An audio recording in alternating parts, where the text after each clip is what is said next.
What matches with the Quran as far as the Bible and the Quran is concerned, or Christianity and Islam is concerned, Quran is the Furqan. It is the criteria to judge right from wrong. So what matches with the Quran, we say we agree with it. What doesn't match and doesn't go against, it's ambiguous, may be right, may be wrong.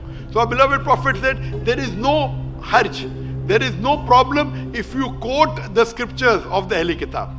But what goes against the Quran, that we reject.